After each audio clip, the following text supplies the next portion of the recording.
Hello, everyone, and welcome to today's webcast. I'm Brian Anderson, Managing Editor at Demand Gen Report, and I will be your moderator for this session. I'm really happy to be here. The New Year strategy and planning discussions aren't really complete without discussing procedural processes, and Agile marketing is quite popular in the B2B community, so I'm looking forward to learning from some Agile pros in the space. Let's get right into it. We're going to go through a few housekeeping slides here. Firstly, for those of you who are new to Demand Gen Report, welcome. We're truly happy to have you here. A bit more info about us. DGR is an online publication that covers all the news and trends relevant to a B2B marketing and or sales professional. Along with producing breaking news articles and feature-length trend pieces, we produce a variety of other content, including benchmark research, in-depth reports, and more. So if you haven't done so already, join our community of roughly 65,000 B2B marketing and sales pros by subscribing to Demand Gen Report today.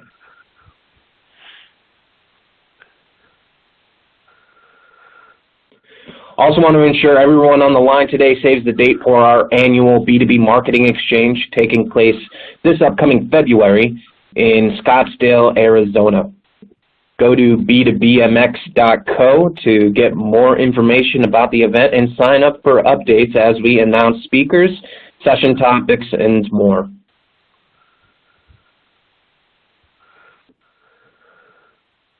By attending today's session, you've been entered in today's drawing for our SPS19 prize pack.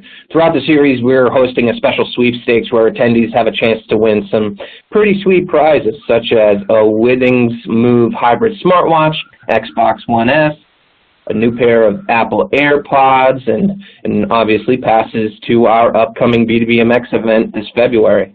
Registrants will automatically be entered for a chance to win for every session they attend live, so make sure that you're putting all of these webcasts on your calendar this week.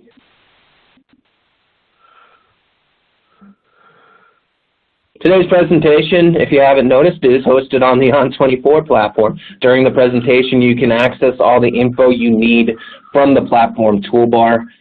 Please join the social discussion on both Twitter and LinkedIn using the hashtag SPS19. You can also see here that you can tweet from directly within the On24 platform using the widget on the left-hand side of the screen.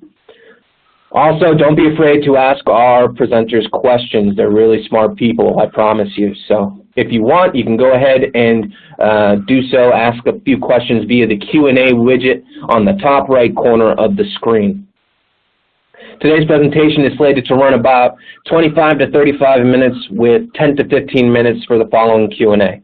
You can submit questions via this Q&A widget at any time. This presentation is also being recorded, and all attendees will receive an archive link to the presentation to review later on or share with your peers and colleagues. We also are always looking for feedback and suggestions for our digital events. So please take a moment today to take our short survey that will pop up at the end of the session. You can also take the survey at any time by clicking on that little survey icon you see circled here on the bottom of your screen.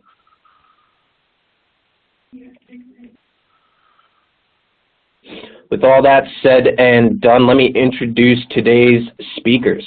As Chief Strategy Officer, Bruce Bryan is responsible for assisting the CEO with the growth, operations, and product strategy, ensuring that Hive9 delivers the greatest impact possible for its customers, employees, and shareholders.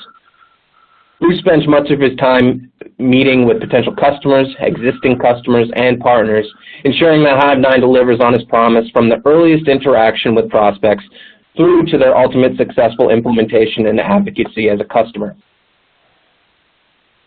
Angie Ishmael is the Director of Product at NewsCred.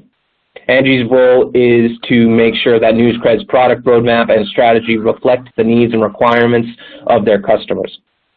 Involved in many aspects of product development, he keeps an attentive ear to any feedback and recommendations from the customer success and sales teams. Audrey is also responsible for NewsCred's interoperability strategy, covering native, custom, and API-based integrations. Without further ado, I am going to pass things over to you, Bruce. Go ahead and let's get the show on the road.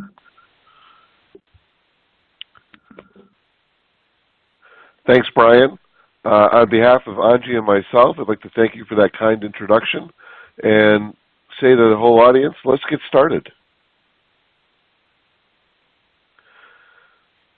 Let's start with the question, what is Agile marketing? Well, Agile is a project management approach originating in product development that has been applied to marketing.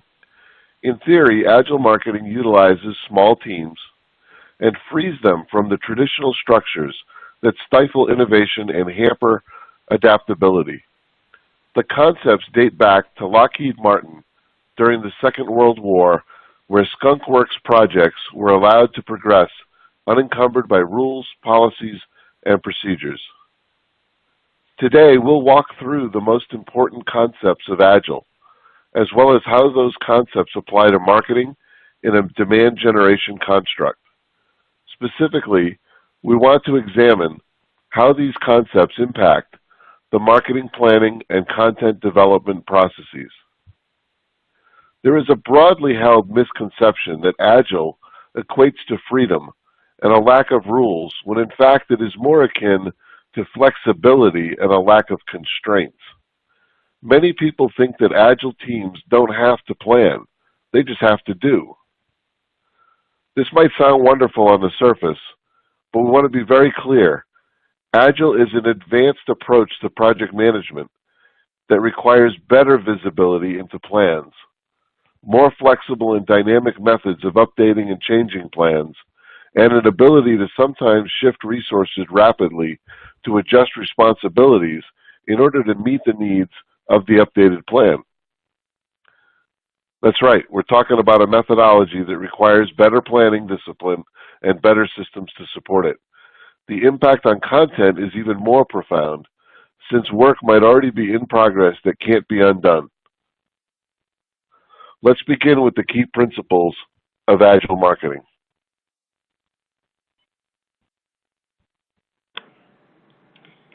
So, taking an agile approach to creating content doesn't mean just creating content without an established strategy. In fact, in order to work most effectively and efficiently, you will want to make sure that you have a content plan in place. The key to being agile is to repurpose content. This means taking a larger initiative, perhaps an ebook or a white paper, and from that, you will want to create blog posts, webinars, infographic, and so on. This will ensure that you're not constantly creating content from scratch, but rather building on top of what you already have, and in order to be more efficient with your time and your work. And another important part of working efficiently and effectively with content from an agile approach is having a centralized platform that will give visibility into what's being planned, what's happening, and what's coming next. So the technology allows for collaboration and on content efforts and has the ability to store content assets so that they can easily accessed and repurposed.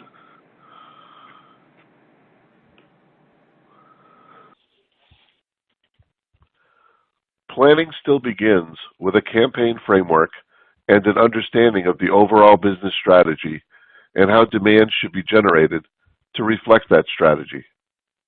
Large-scale, theme-based campaigns and year-long objective-based programs are still needed to anchor the business strategy.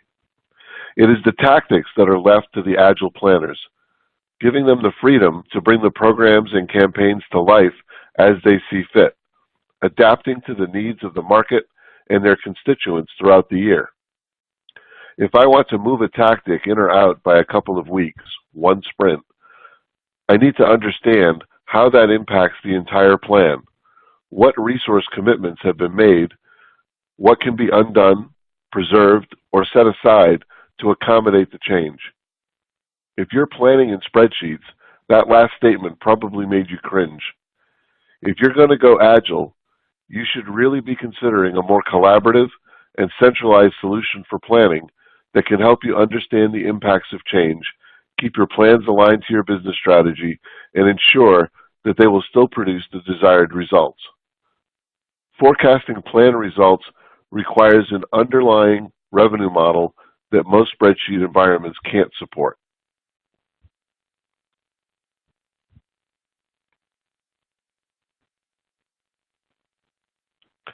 Great things come in small packages, right? Well, great things can be accomplished by small teams as well. Small teams break projects into manageable tasks, grouped into sprints. Small teams are adaptive, ready to make changes at daily scrums. However, small teams operating in a vacuum can go rogue, off message, off strategy, getting out of sync with the big picture. Driving fast requires visibility. Driving fast on a winding road requires not only visibility, but also a keen understanding of our capabilities and constraints if we want to get to the finish line alive. The same can be said when applied to marketing. Marketing planners must have visibility as well as an understanding of the capabilities and constraints, more so on smaller teams because they are moving faster. Agile marketing won't happen on its own by declaring that we are now an Agile marketing organization. It has to be enabled with the right training, the right insights, and the right systems to keep the small teams from crashing.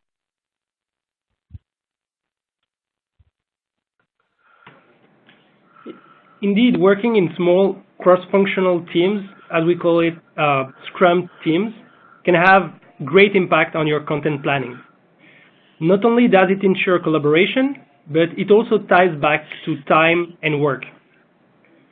We actually seen with our customers that by having regular sprint planning sessions, which essentially means setting initiatives with your Scrum team to be done in sprints or in short established time periods, your team will be more productive and more likely to stick to the deliverables that they are responsible for.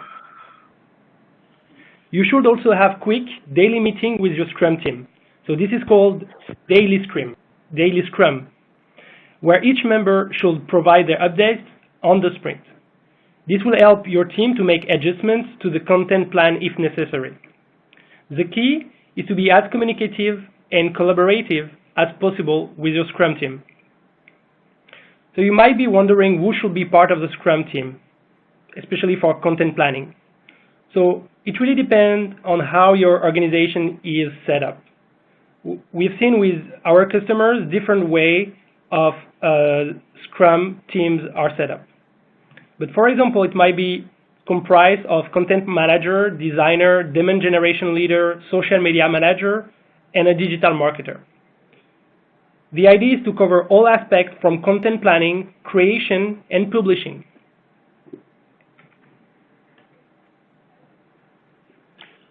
One of the main functions of your content Scrum team is to ensure that what they are doing is actually successful.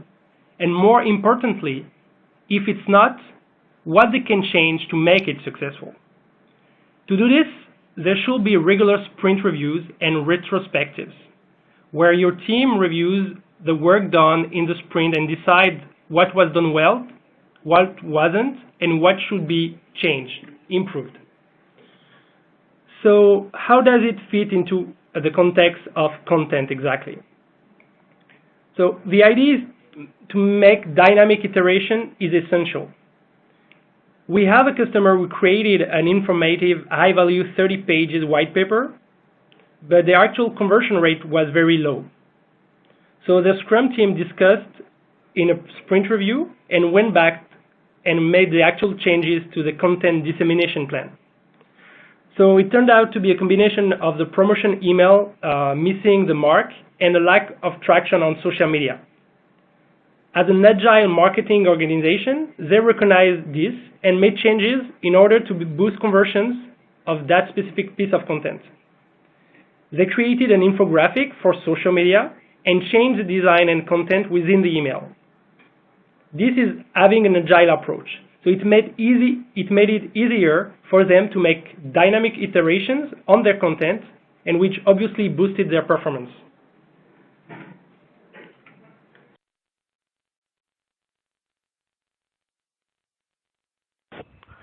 One of the most important concepts with regards to Agile is also one of the reasons for its success and why it became so enticing to marketers. Dynamic iterations drive learning right into the heart of our efforts. If my planning horizon is a year, I have 26 chances using a two-week sprint cadence to improve. If my planning and execution windows are the same, I'll be lucky to make any changes before the next year is underway.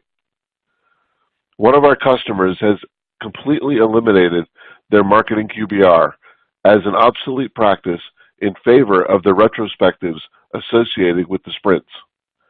They now simply produce a dashboard of business outcomes for senior management that gets a light review each quarter. By framing plans in metadata and then reporting our performance using the same segmentation, we can quickly determine which aspects of performance we can easily improve and which ones will require a greater effort. The concept of dynamic iterations, accompanied by proper segmentation, means that we can maximize the productivity of our resources as well as the content we have generated. Let's step back and look at the mechanics to make sure we're all on the same page.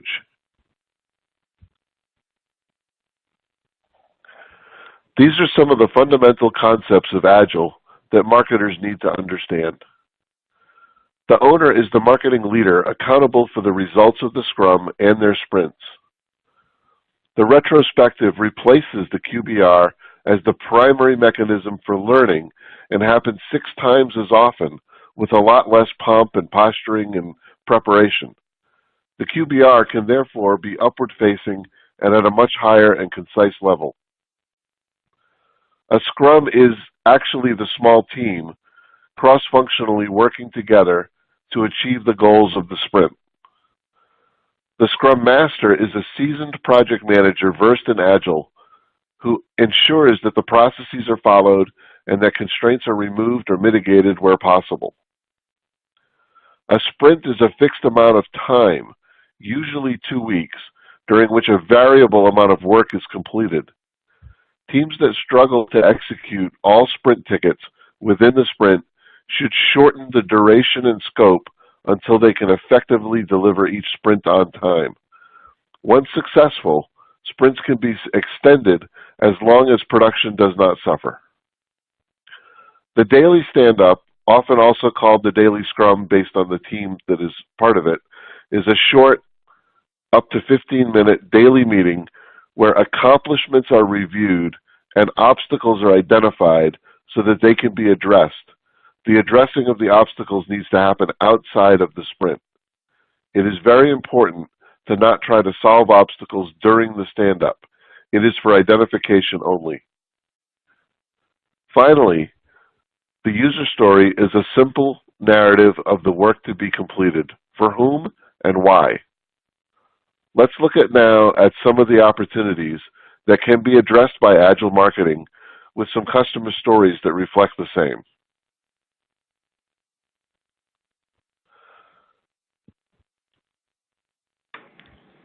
So in the context of content, waterfall optimization refers to how quickly you can adapt your content to audiences further downstream in the customer journey.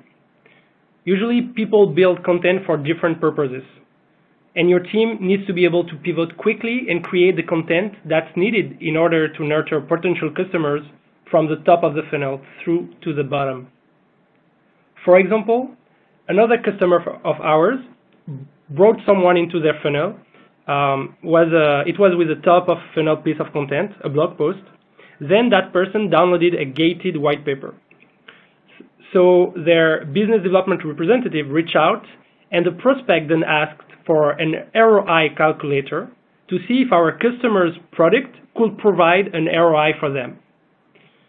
Our customer didn't have that piece of content readily available, but had to be able to get that out ASAP.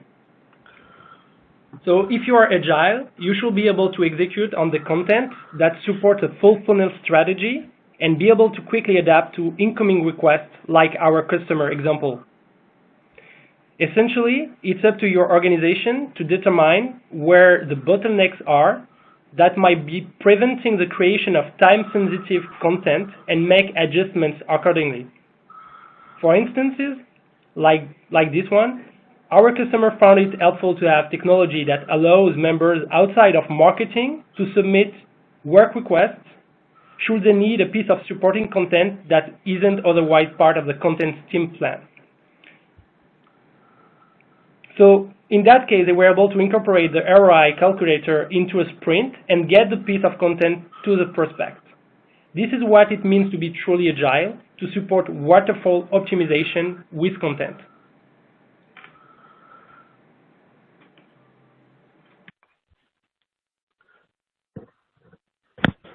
One of our larger financial services clients had observed a problem with their leads stalling during the consideration stages of the buyer's journey. They were producing a sufficient number of leads, and those leads that reached sales were closing at a satisfactory rate. The problem was mid-funnel, where millions of dollars of potential opportunities seemed to be stuck. The Scrum team responsible for the impacted program was able to pivot their plan by the buyer's journey segment, where they immediately exposed the lack of content being produced and made available to these leads. The team simply delayed their next top-of-funnel tasks, after all, they were sitting on a lot of leads, in favor of some new directed content and an email nurture directed at the mid-funnel stalled leads. The bottom line is that our client cleared an extra $4 million in closed business in quarter because of the actions of an agile effort with the proper visibility into their plan.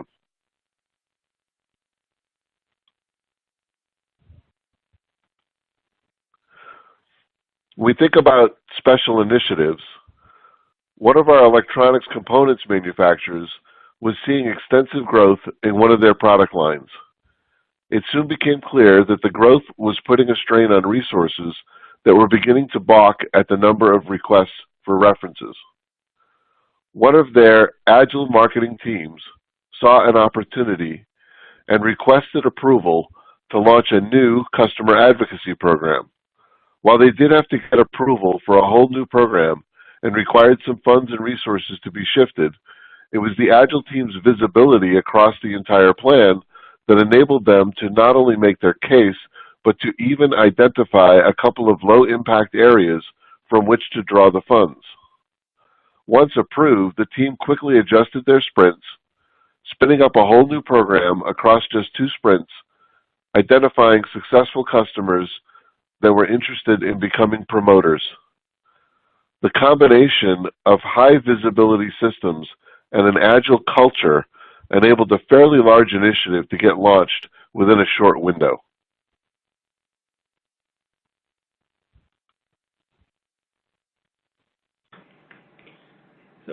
Although an agile approach means being adaptable and having processes in place to be able to create content that's needed on the fly, this approach works just as well for well-planned special content initiatives. So let's take a podcast, for example. So this is becoming a popular medium for content. So this is an example of how we advise our customer on going about it from an agile perspective. Though you can really adapt this to any special initiative. During your sprint planning session with your Scrum team, you'd first determine your primary objective and plan to reach it. Through the sprint, your team will have 15-minute daily Scrums to provide updates. This might be speaker updates, topic updates for the first podcast episode, promotion, etc. Then, once your first episode goes live, your Scrum team will meet to review the results. And let's say you didn't meet your target number of listeners. So how do you handle it? You interrupt the sprint and make changes to your plan. The important part here is that you have the ability to do this, meaning you need to have the technology in place to support planning and visibility so that your team can determine if and when changes need to be made.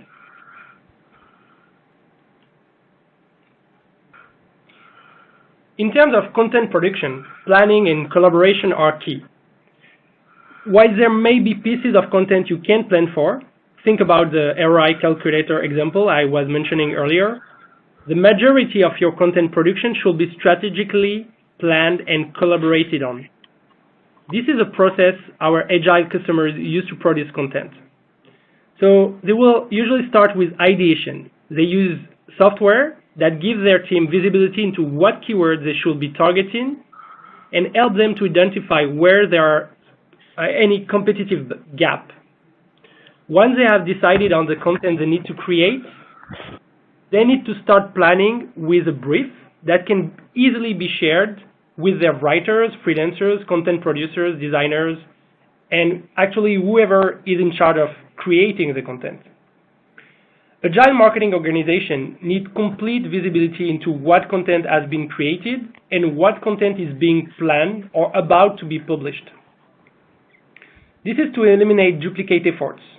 The content teams use centralized calendars, so everyone has a line of sight into what's happening and what content is on the horizon that they should be aware of or have a stake in. So the last element for content production is amplifying the content. Being able to publish content to various destinations is essential when using multi-channel promotion especially. So it can be CMS, social media platform, email, marketing, etc. And of course, being able to track the performance of their content across all platforms from a single place make it easier when doing the sprint review and retrospective on deciding for any iterations.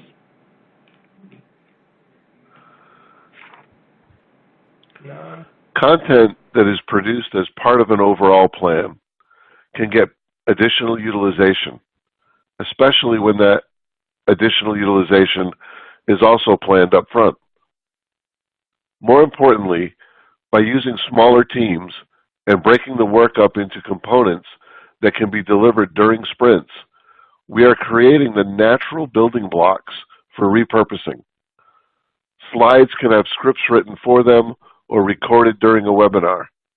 Video production from existing slides and scripts can be very cost-effective.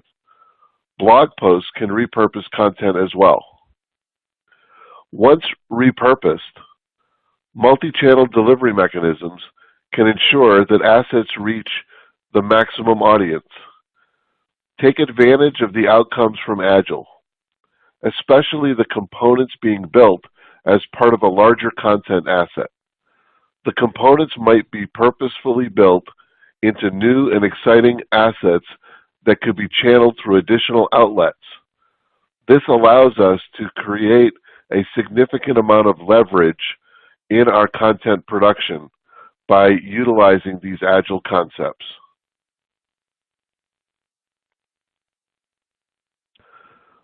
When we think about rapid response services, rapid response is about adaptation. There are two scenarios that require rapid response.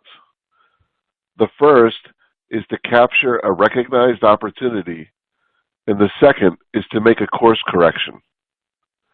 Before an opportunity can be captured, it must be recognized, and therefore it must be visible.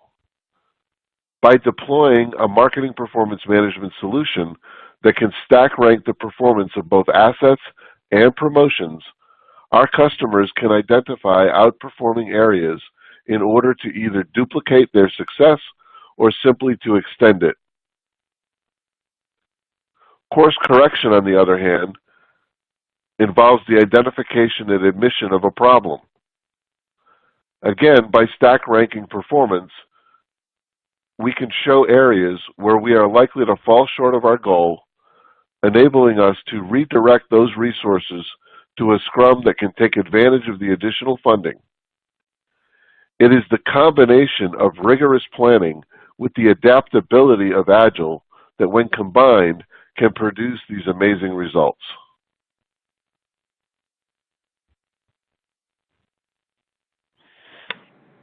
Yeah, indeed. Adaptability and ongoing optimization are the names of the Agile marketing game. You need to have processes in place in order to be able to respond rapidly to the incoming urgent requests that all marketers are way too familiar with. Our Agile customers handle this by having Scrum team and using centralized technology, centralized software, which helps them to mitigate any discord with content production and planning. And they have work intake processes in place, which allows them to better be equipped to deal with incoming requests and squash any bottlenecks. For example, this happens with our own organization, with our own customers. If sales reach out to our marketing team and need a blog post that supports our product positioning to send to a prospect, the request should be taken by the content Scrum team and incorporated into the sprint planning and executed on. In the fast-paced world of marketing, it's important for content teams to be able to plan their efforts in the most efficient way and be able to field rapid response requests.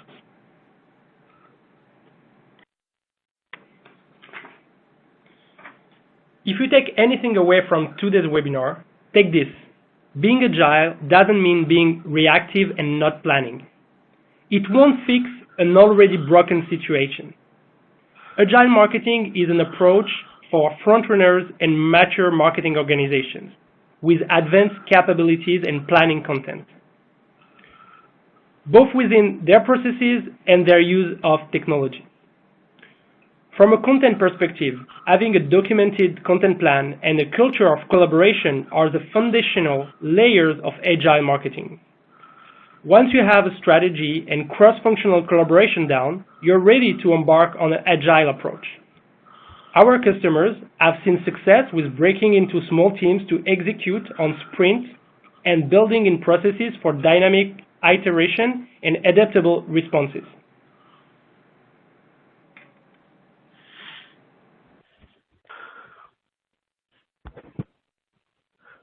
On behalf of both Audrey and myself, I'd like to thank you all for attending this webinar today and turn things back over to Brian.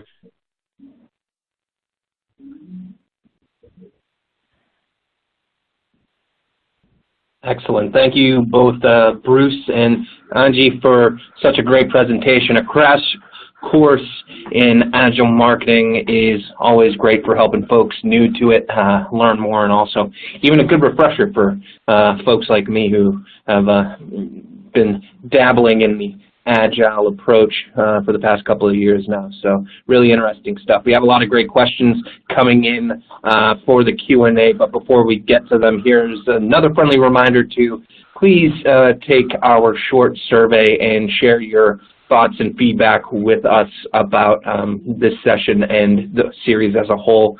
Doing so helps us create better content and digital events for you in the future. So with that, let's get to these questions. The first one I see here is from Susan, and Susan, it looks like the question is for Angie. Angie, where do you even start from a content repurposing perspective? It seems like more time and resources are used to repurpose than create new content altogether for Susan at her company. Yeah, that's a great question. I think it's really depending on the size of the organization and the resources in place. Just ultimately, content is really working in cycle. Like if you think of fashion, right? We say fashion every 5-10 years, the same fashion trends are coming back.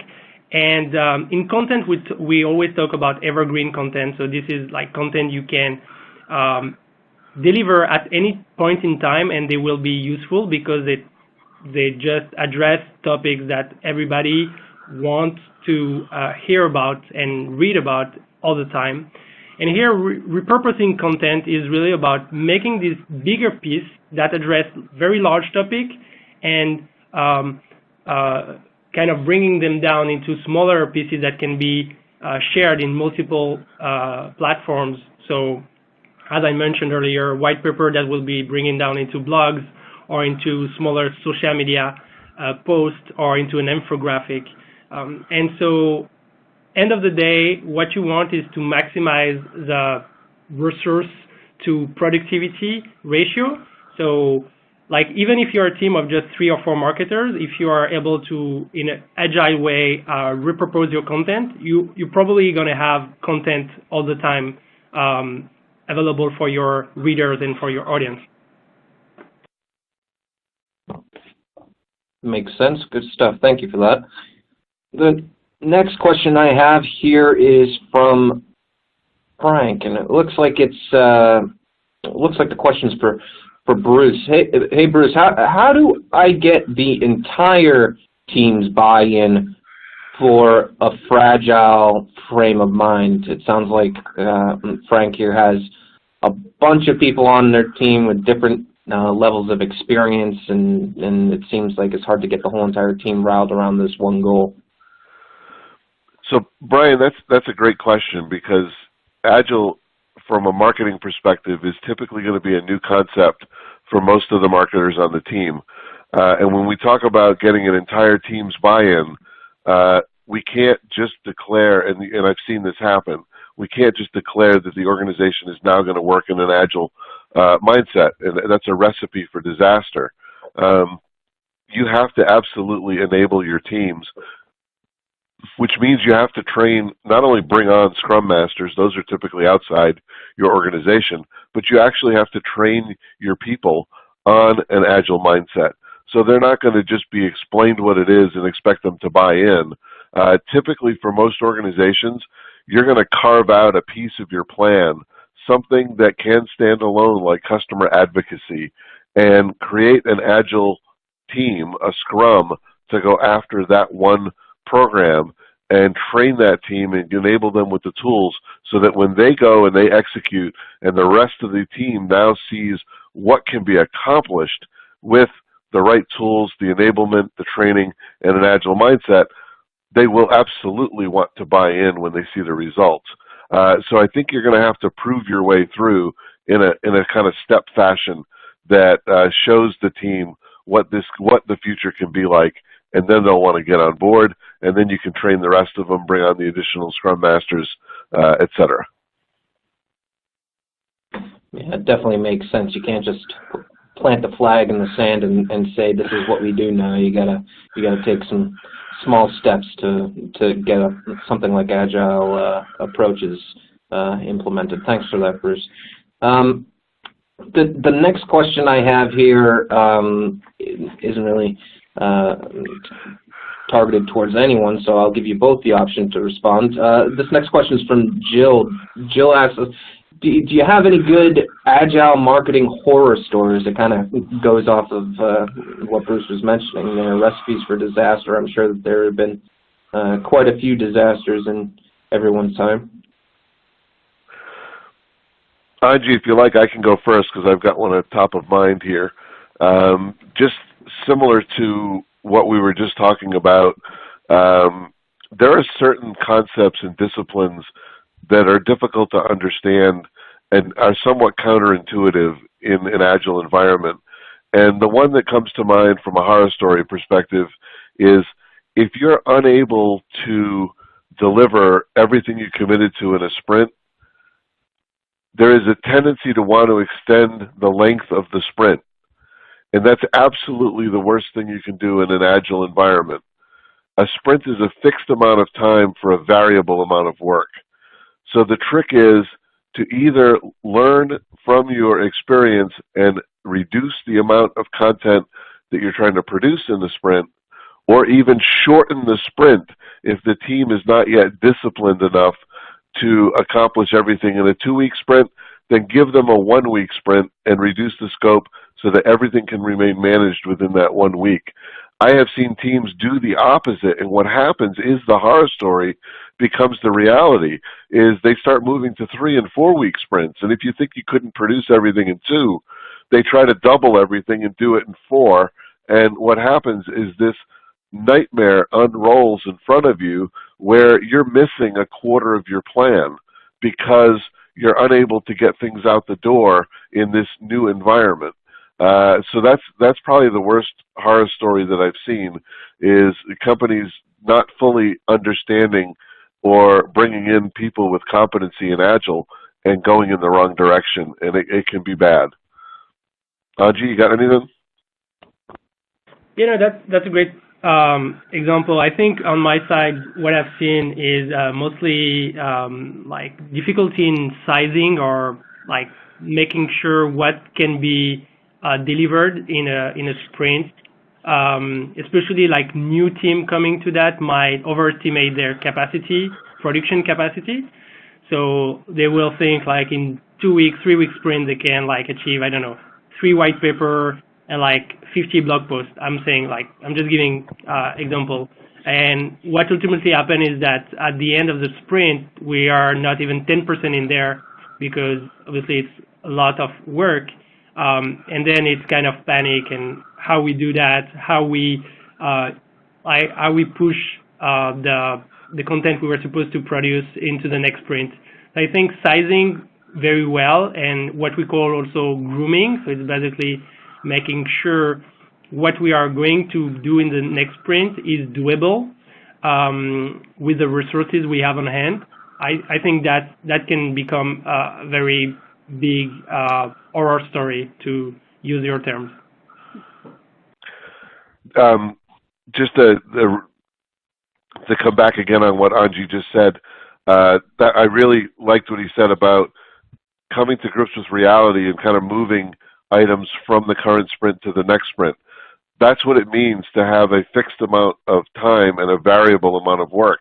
Is if you can't get that work has to get put someplace, and if you put it in the next sprint, what will happen is companies will fail to take out enough work from the next sprint to continue that cascading to get everything done, and they end up continually being behind the proverbial 8 ball. Even on bigger items, what I've seen successful Agile marketers do is they thought they were going to get the white paper done, but they got the outline for the white paper done, they got a bunch of it done. What they need to do is to break the white paper into 2 components, so that the first piece can be completed in the first sprint, and then the polish and the graphics and whatever was going to happen downstream is now going to be put as a second ticket in a second sprint, so that they can get the job done right and really learn in their retrospective about what it takes to get a white paper done, and maybe all of them need to be crossing 2 sprints. And that's something that changes their planning perspective as they go forward. So you really need to be focused on these resource allocations and how to manage from sprint to sprint, and that's where the success is going to come from. Brian? Definitely agree with you there, and those are some interesting horror stories, and I'm sure that many folks all around have had their Agile marketing horror stories in the past. So definitely a lot of insights at this session, but unfortunately that's all the time we have for today.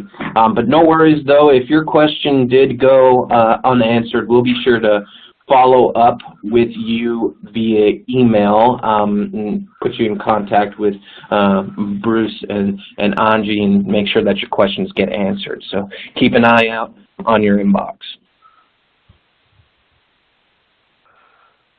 So thanks again to Bruce and Audrey for such a great presentation, and thank you all for attending today's session. Be sure to check out our next session taking place during the Strategy and Planning series. We're going to be sharing 5 ways to improve the customer experience with sales enablement. It's definitely one you won't want to miss.